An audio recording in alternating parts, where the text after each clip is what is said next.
Okay, I've got a question. What does a rare eclipse, camera fright, and a podcast astronomer have in common? Well, somehow, believe it or not, they are all key plot points in a brand new movie out on Hallmark, part of their Love-uary series, The Stars Between Us. And we've got a lot to talk about, Jennifer. We do, Josh, and we're going to unwrap it all on this episode of Do You Watch What I Watch? Sit down and watch, then have a talk with Jennifer and Josh. Now, Josh, when was it? What year was it? Was it 2017 that Nashville was in the path of an eclipse? And it was a pretty That big sounds deal. Do you right. remember that? Very big deal. And I remember being at work and everybody went outside and we watched it all happen. And it was so eerie the way nature responded to darkness in the middle of the day. It was bizarre. It was something I'll never forget. Same. I think my husband and I must both have worked from home, but we used to live next door to a big park nearby. So I bought eclipse cookies from the store because I love a theme. I'd As one does. gotten, or maybe my mom got it for me, a plastic cup that when it had beverages in it, it would change color like the eclipse. And we sauntered over with our glasses to the park. And it is weird.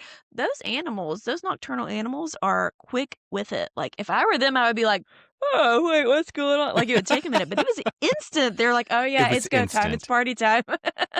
Let's go, And let's go. then just as quick So as it funny. started, it was over. It was wild, totally wild, And then but back very to cool to work. see. Yeah. Exactly. And then there was Exactly. another, like, a whiff of one that came through a couple years ago because my son was in school at the time, and we had to sign a waiver, I think, to let them be entrusted to put the glasses on. He was in kindergarten, and they went out and kinda saw it, but I think it was cloudy that day or something, like, it wasn't as cool as the old one. Sorry. Don't you love a good waiver? It's basically like if your kid looks at the eclipse, even though we're telling them 1,000 times not to, not our fault. It's Not on our you. fault if your kindergartner loses their eyesight in an eclipse, yeah. Anyways, so that's kind of a big feature of this movie. Here's the synopsis. 7 years ago, Kim made a connection with a stranger during an eclipse event. Now, a fledgling news reporter, Kim returns to Illinois for this year's eclipse, unaware that their paths may cross again. Let's go. So we kick things off and it looked like a desert. I know it says Illinois. It was an open field, wide open. And it's 7 years ago on Eclipse Day. There's live music, there's vendors, it's a whole shenanigan. And these folks are very jazzed to what I tell you. A guy, Malcolm, is setting up his telescope nearby. He's our leading man. And this location in Illinois, I wrote down that Carbondale is in the path of totality, which always just sounds so scary. Like it sounds very intimidating, but it's a cool thing. But the path of totality seems like it should be on a news like thing at the bottom. You are in the path of totality, you know? Exactly. Yeah. And if you're new to eclipse lore, I don't know how you are, but if you're new, that is where you're going to see the maximum impact of the eclipse thing happening in the heavens. Yes. Mhm.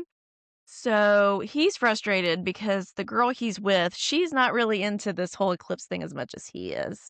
And he is big time. Then we meet our leading lady, Sarah Drew, who we love, and her name is Kim. She is there. She's supposed to meet was this her boyfriend or fiance at the time? I'm not sure. I think But fiance. Yes. yeah, he's running late and she's super bummed. He has their glasses, their special eclipse glasses, and boo-hoo. She is wandering around and bumps into Malcolm, and they start flirting almost immediately about telescopes. And then he lends her some glasses because totality is on the way. They wax poetic about the universe. Then, oops, ring ring. Her fiance shows up at the last minute and the eclipse happens. And so does the title screen for this movie. It was a very long intro, longer than we typically get with a Hallmark.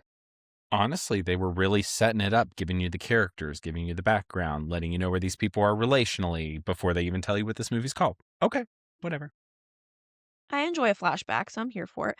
All right, Mhm. cut to Chicago in present day and Carbondale. Guess what? It's going to be in the path of totality again.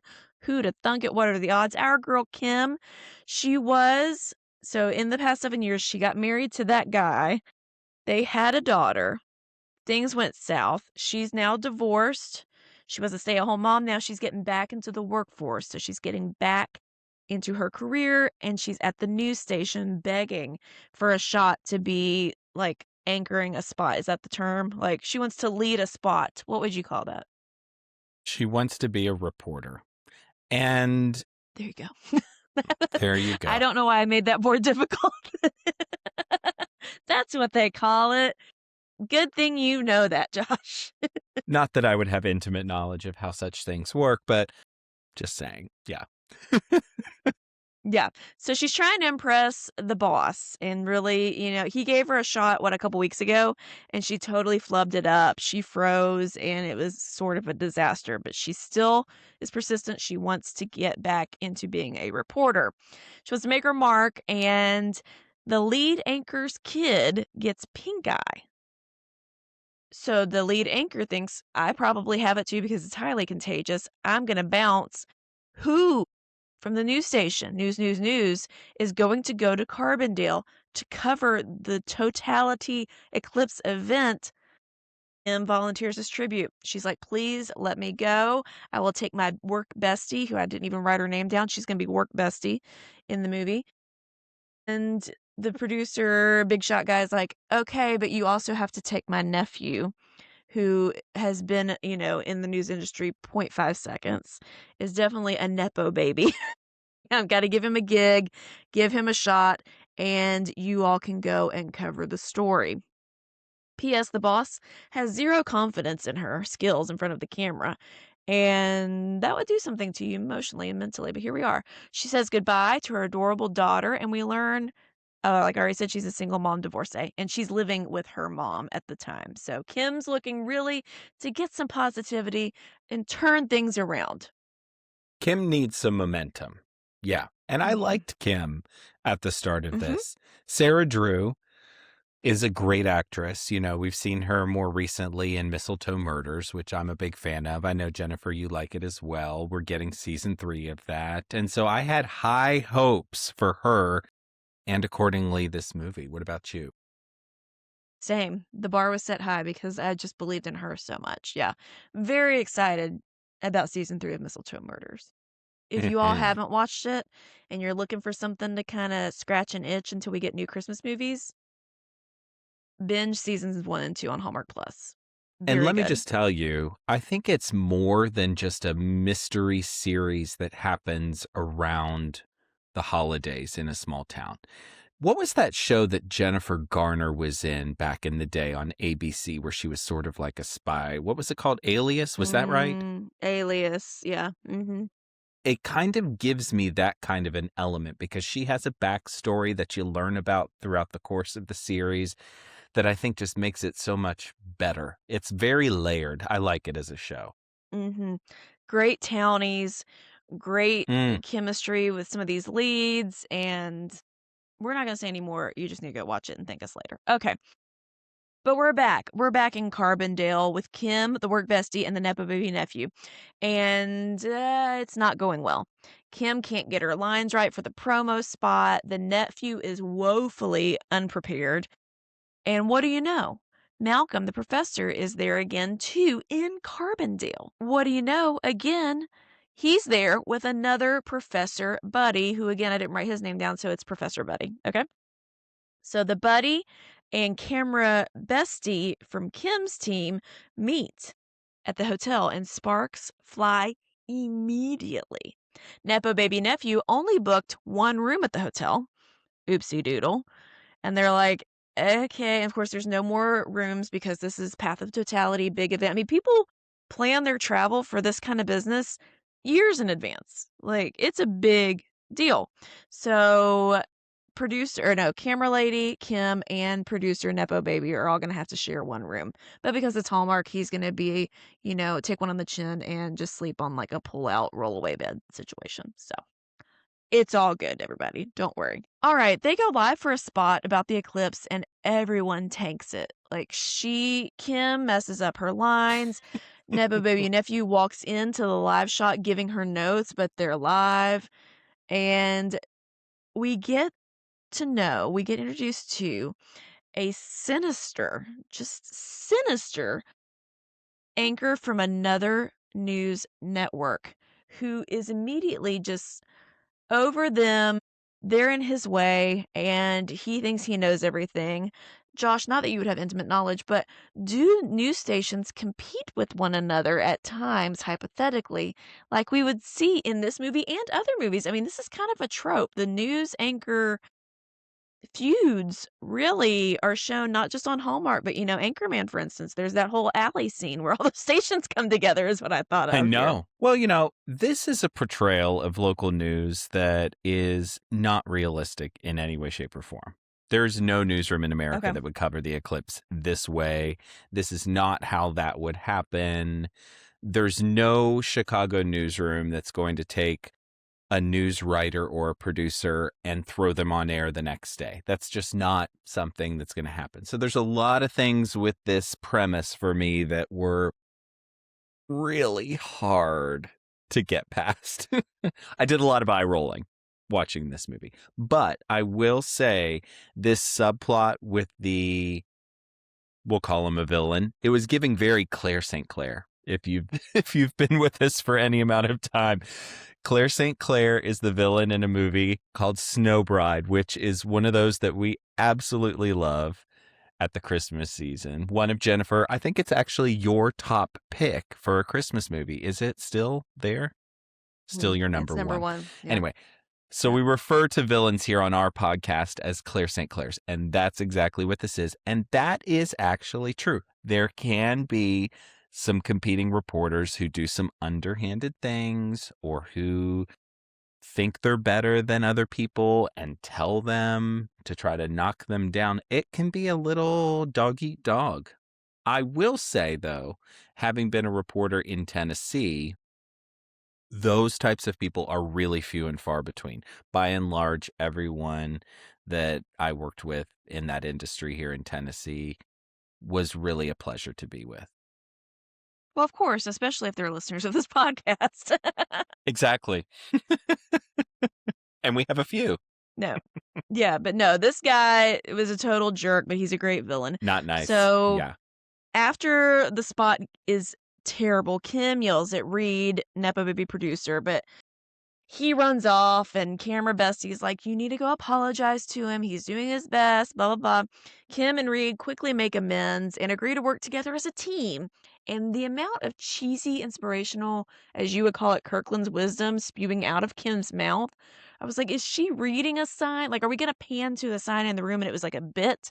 But no, Mm. she was just really probably read a lot of Chicken Soup for the Soul books that she's regurgitating in this moment. It was a little Well, much for me. it was a little much for me. And I kept thinking, did she get this from her mom? Because her mom isn't just, an average Hallmark Channel movie mom. Mom is certainly very hippy dippy, very into astrology, very into, as you would say, Chicken Soup for the Soul. So maybe she was just an extension of mom. I don't know. Maybe. But then later she kept saying cheesy things, but it was awful. Later, it was after somebody else had said it. Like her daughter said something cheesy and then she incorporated it. So maybe she was just parroting that and that was supposed to be kind of a bit. Could I don't be. know. But Yeah. anyways, Camera Bestie flirts with Professor Friend, and they also get shots of Malcolm and Kim. They're barely passing each other like ships in the night. And I do enjoy this trip where it's like, he's getting in the car and she's in the next car, that kind of thing. Like they have not seen each other in 7 years. They didn't exchange names or numbers 7 years ago. They just both knew sparks were flying. They were both with other people. And now they're both in Carbondale. What is going to happen? Stars are between them still at this point in the movie. Kim's stage fright increases when her station says they're going to go national with their coverage because another station did not send a team to Carbondale. Good on her. But again, Terribly likely, Not probably how not. that would work. No. We hear about a famous astronomer dude podcaster, Dr. Longford, and they are like, "We really want the scoop. We want an interview with this guy who's going to be in Carbondale." Reed, producer guy, comes through by stealing an interview with him from the evil competitor newscaster. He's like, "Hey, if you go with Kim, Dr. Longford, you get national coverage and you can promote your new book and your whatever else you wanna do, basically. We'll give you the floor, whatever you wanna say," which is also an extension we would give to anybody willing to come on our podcast. Talk about whatever you want. I know. You're And listening. dare I say it, we have international reach, not just national reach. We have international reach here on our That's podcast. right. I Just think putting it out recently, there. we were charting in Hong Kong and the Philippines and maybe Israel too. So, All right, let's go. us and Mr. Pitbull, we're Mr. Worldwide. Yeah. So So the interview is on All Small World. Malcolm is trying to get in front of Dr. Longford to review his boring book that he's written that has the most boring title of any book that I've ever heard of in my life, and it was way too long. Okay. Malcolm, what are your thoughts on Malcolm as a character at this point? Because I didn't like him. You didn't like him. Okay. Mm-mm. I wouldn't go so far as to say I didn't like him. I just thought it was kind of a weird main male character for me. Mm-mm. Yeah. Okay. Well, we'll put Sciencey. a I pin don't in it. know. Yeah, we'll come back to More to that, I'm come. sure. All right, so Camera Girl Bestie has a great date with Professor's friend, and Malcolm is even a third wheel at one point, and they all take a selfie together. And Bestie goes back to the room and is like, "Oh, look, Kim, this guy has a friend, and he was super cute, but like it's covered up. Like you can't. Malcolm doesn't know how to take a selfie because he's too busy looking in telescopes, I guess. So she again almost was revealed who he was, and we got the rug pulled out in front of us. Then one of Malcolm's former students is there. And is she stalking him? It was She giving was me that. fangirling. She was She was fangirling in a fangirling. way that was this much too much creepy for me. It was like, I do wrote, you is have she a do you have stalker or pictures of creepy? him? Yeah. Mm-hmm. Mm-hmm. Mm, mhm. Didn't like it. Didn't like where it was going, but they quickly squash my feelings I have about it because she thinks that producer Nepo Baby Reed is cute, and I wrote intrigue. All right. Mm, mhm. It's the big day. It's eclipse day. Kim is nervous times 100. Dr. Longford shows up for this interview at this field, right? At eclipse day. And he is a total tool. He's like, here, he shows up late and then he's like, here's my list of all the things you need to prompt me on so I can plug all my stuff. I don't do pre interviews. Here's, my writer basically. And then he also needs to use the facilities. And they're like, can you wait? Because they're about to go live in 5 minutes or so. He's like, I really can't. So he goes, he gets a snack. He sucks, is what I wrote down. When he's on his way to the potty, he's wandering around. The evil newscaster from the other network intercepts him and says, "Oh, I'm sorry, our interview didn't work out." He's like, "Sorry, I needed to go with the national bit with Kim." He's like, "I get it." He's like, "Hey, do you know where the facilities are?" He's like, "Yeah, well, I think you're going that way," because evil newscaster was standing in front of the potty signs and sent him on a wild goose chase for relief. What a jerk. What a jerk move. Two jerks together, they deserve each other. Then we're 3 minutes until the interview. The whole team from News is like, "Hey, we're gonna pivot." Camera Bestie is like, "Let's talk to Malcolm, this guy up here. He's big into astronomy." And then they take the camera equipment. They're running up to where Malcolm has this spot set up, right? Because he's super jazzed. He's waited, I would say his whole life for this moment to see the eclipse, but he saw it 7 years ago. But he's waited again. And Hotshot Professor just happens to be Malcolm. It's revealed to Kim. And she starts to interview him. And it's more like a awkward first date of flirtation. Like they're just very much, "Oh, it's you," on live national television. totally fine, I guess. It's a cute scene, but a terrible interview. And even Reed, the producer guy, was like, it was a little, what did he say? A little intimate, a little personal. I think he was a little Weirdly personal for personal. national news, but okay. Weirdly personal. Malcolm and Kim, they walk off after the filming's done. They have a heart to heart and they kiss just as we reach the moment of totality. That's right, folks. They miss the They miss eclipse it. completely. They miss the eclipse. The very reason both of them happen to be there, they miss it. Yeah. So Yeah. swept Oh, up in and the by the love way, of it all. Malcolm's fun facts in the interview about astronomy was like, you could have read it on like the pack of a Laffy Taffy wrapper or something. Like it was the Yeah. most basic of basic fun facts. And they're like, oh, he's so wise. He just knows everything. I was embarrassed for him. I was like, bro, I don't know Yeah. that you're getting any more respect out of that bit, but okay. They missed the eclipse. Apparently he does, Then though. Dr. Longford Yeah. hikes. Yeah, I guess. He hikes up the hill. He finds them, and he was, like you said, super impressed with Malcolm's interview and Kim's interviewing skills. And he's like, why don't you come on down? You can be live on my podcast together. And if Malcolm's book is good enough, he'll publish it. Why not? Because he thinks that Kim and Malcolm had great chemistry. And I wrote, okay. Ah. Hmm. It's time for Gold or Coal. All right, it is time for our gold or coal segment. Jennifer and I like to give gifts, and we like to tell you if we think these things are worth your time. So here's how we do it. We're each going to bring 3 gifts here to the podcast. If it's something we liked about this, we're going to give it gold. If there's something we don't like, we're going to give it coal. And if there's more gold in the total, in other words, if we think it's worth the time, we're going to call it a total eclipse of the heart. And if there's more coal in this one, we're just going to say we got mooned. Sidebar, I really like that song, Total Eclipse of the Heart. So thank you, Jennifer, for the reference there. Yeah. I love that. Yeah. All right, your a first banger, gift. Go. yeah. What do you got? What do you got? My first gift is coal. Kim and Malcolm did not have amazing chemistry. I believe Dr. Longford was, he must have had too much funnel cake or some kind of eclipse snacky and his perception's all off because these two did not buy it. I would go so far as to say I think Kim had more chemistry with Nepo Baby Reed. They had a good banter going back and forth. I want to watch more of them. Now, to be fair, the conceit of this movie is they meet and then they don't see each other again until the very end. So we don't see them on screen together much. But we have seen movies like this in the past. Talking Destined at Christmas, talking We Met in December, where the leads are apart and they're trying to get back to one another and there's still sparks and love. So it can be done.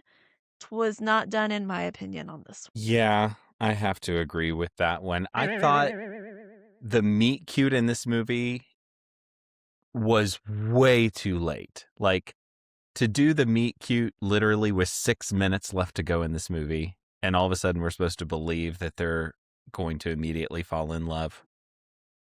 No. And I liked her character enough.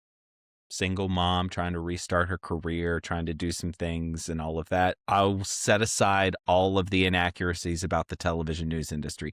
By the way, I have said this before. I'll say it again. Hallmark. I know local news and I know Hallmark Channel movies. I'm just saying, take advantage of me. Take advantage of me, Hallmark. I am here to provide a service. Just putting it out there. Anyway, I liked her character, his character, and I think you alluded to this a little bit earlier, was just kind of a dud for me. It just didn't really click the way I wanted it to for him in his role, and accordingly, their relationship just did not click for me. So, Cole. Yeah, he was flatter than flat. And I know they've made him this nerdy guy and professor and whatever, but he could still be well-rounded. The other guy was a professor, his friend, and he was likable and had Yeah. charisma. This Malcolm didn't have any riz, okay? No riz to be found. He needed a hobby or some kind of quirk to make him interesting or less than a scientist. More than a scientist, I should say. Well, his Yeah. quirk was astronomy, I guess. No. Yeah. Anywho. Mm. My next gift is gold. I like the setup and the conceit of the movie it being an eclipse and that it's 7 years apart and that they've lived a whole life between now and then. I mean, we went through her whole story, but also something she said 7 years ago inspired him to teach, and so he's been teaching, and now he's written this boring book and all that. So I liked the reason and the structure for the movie, and I will give them gold for that. Great. I will give some gold. I thought that this movie was shot really well. It was easy to look at and well produced. And the eclipse CGI and the effects that they did with the lighting as a result of all of that weren't overly cheesy. I thought it actually Mhm. worked and it didn't seem fake and it didn't seem off, like they sometimes Mhm. can be when we get either Yeah, fireworks it's or a like, shooting star or snow or "Eclipse." whatever. Exactly. Yeah. They just turn the lights off. Exactly. Just plug It it. actually, they, you could see they dimmed it and then they brought it back up like it actually happened. So I appreciated some of the visual things that they were doing. So I'll give it some gold for that. Mhm. My last blah, blah, blah, I can't even talk.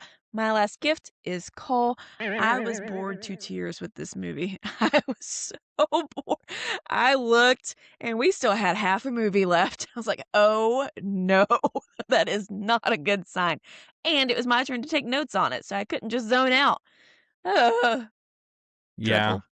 Last gift for me is cold. This thing is sleepy throughout. There's a lot of talking and walking, and it's not from the people that you want to see talking and walking. I was almost more invested in the relationship between her photographer and his friend than I was the main couple here coming back together. And that's, I don't think, the experience that they intended for us. So at the end of the day, kind of a swing and a miss on this one. We had just 2 gold, 4 coal. We're going to call it We Got Mooned. Final thoughts for you, Jennifer. Is anything Uh, is anything salvageable? What could have fixed this for you? I think a different leading man character. You can still be an astronomer and a nerd, but, like, either different casting or just developing him, like, making him more of a well-rounded character would have helped because you had him being very flat, and then his, like, side quest when they're not together is he has this, like, stalker student girl that I was uncomfortable with, who does end up flirting with Reed at the end. So in the end, there's 3 couples that come out of it, whatever, but, I think that would have helped because like you said, Sarah Drew was great. Um, yeah, what about you? What do you think? I think if they would have had their final meet cute earlier in the movie and we had maybe 10 minutes to kind of do a flash forward, that would have been good. Because Mm. we never got the bow on her storyline about her trying to become a reporter. And that could have made it even better. It's like she had this one moment. We don't know whether it was well received by the audience or her boss or the TV station. And frankly, they just That's true. kind of yada yadaed her entire plot line about becoming a reporter. What? Like that was so central to all of this. And we didn't get anything from that. And we didn't, you could have done a flash forward where he had his book and she had her career and they were figuring out long distance life. And we got to see him with her daughter and we could sort of see them in the future. As it was just this singular moment that brought them together. And we had to sort of wonder, like, is this really going to last? Like, because again, he's in Arizona, she's in Chicago. Like, I don't know. It was kind of a miss, which is kind of disappointing because the other 2 that we've had so far in Love You Wary have been so, so good. Mhm. Yeah, if you haven't caught those, it was The Way to You and Because of Cupid. We've talked about them on our channel. Watch the movies, listen to our recaps and reviews there because we're very into those movies. Like we say, they can't all be winners. This is not any hate against the people involved. Hmm. We know what it takes to make these movies. It's a lot, It's a lot. Stay and tuned, we dear are listener. very respectful of that. It just didn't, it didn't hit for us. But again, the best part about covering this genre is there's something for everybody. So, did you love it? Did we get it wrong? Let us know in the comments below or on our socials. We want to hear from you. And did you watch what we watch? Speaking of, Josh, what else have you been watching aside Yes. from the Hallmark genre? Yeah. In case you're new, Jennifer and I are going to do a new segment, we've decided, where we're going to tell you what else we're watching, just for funsies. And if you're watching something that we're watching, let us know what you think. I am watching, well, the Winter Olympics wrapped up, so I was certainly invested in that. Still into The Traitors, still into Stumble on Peacock. But this week I have found myself watching way too many social media posts having to do with Tyra Banks and the America's Next Top Model documentary on Netflix. So I think I might have to give that a swing. I was never a big fan of that show, but it just looks so saucy and it looks so so juicy that I kind of want to watch it just to see if it's fun. What about you? Yeah. So I'm kind of between shows right now, but it's about to be my big season here. So we're wrapping up the finale of Traitors airs this week. Been very Yeah. into that. Like you said, the Mhm. Winter Olympics. When the Winter Olympics ended, it really left a void in our family. Like we I just know. were so used to just throwing it on every night. So I'm a little bummed about that. But coming off of that high, Paradise on Hulu has started back up. Season 1 has Sterling K. Brown, James Marsden. I shouldn't name any more names because I'll probably mess them up, but it's kind of this big event happens in the US involving the president and Secret Service and how the US responds after that. And then like a global catastrophe basically happens. And so this is season 2. I'm very excited about that. It's really good. And the same guy, Dan Fogelman, is the showrunner or again, he's I don't know his exact title. He was involved on This Is Us. So there's good twists and you think something's going to happen and then it's like all loopy. So excited about that. And Survivor 50. That's right. The 50th season of Survivor starts Can you believe this it? week. And they're bringing back old veteran players, which I'm super excited about as well. So, got that going. Oh, and still Love is Blind. I'm still watching Love is Blind on There you Netflix. go. They've made it out of the pods. I don't know who's going to make it to the altar because at this rate, it's not looking good for many of them, which is exactly the kind of mess that I want to watch on my programming. So, Well, what are stay you tuned. watching? Yeah, exactly. Is there something you want to let us know you're watching? Connect with us on our social media channels. We just love laughing with you guys, talking about these sorts of things, and just sort of providing a bright spot to your day. You can find information about our podcast, the two of us, and links to all of our social stuff on our website at doyouwatchwhatiwatch.com. And that, dear friends, is another episode of Do You Watch What I Watch? That's right. Special thanks as always to Nick Schwartz for listening. No, Nick wrote our theme song. You are listening or watching. We're thankful for all of you. What are we talking about next time, Josh? Yeah, so next time we are going to be wrapping up the Loveuary series on Hallmark Channel with one that I'm very excited about because it stars Allison Sweeney, who, gosh, I just have a soft spot for her. Allison Sweeney. She's in Romance at Hope Ranch, and here is the plot synopsis. Hope, catch that, Hope Ranch, and her name is Hope in the movie. Hope finds love and purpose while restoring a ranch and a beloved town tradition. That's all we get. So hopefully we'll have much to discuss, but until we see you next time. May your days be merry and bright. Bye, y'all.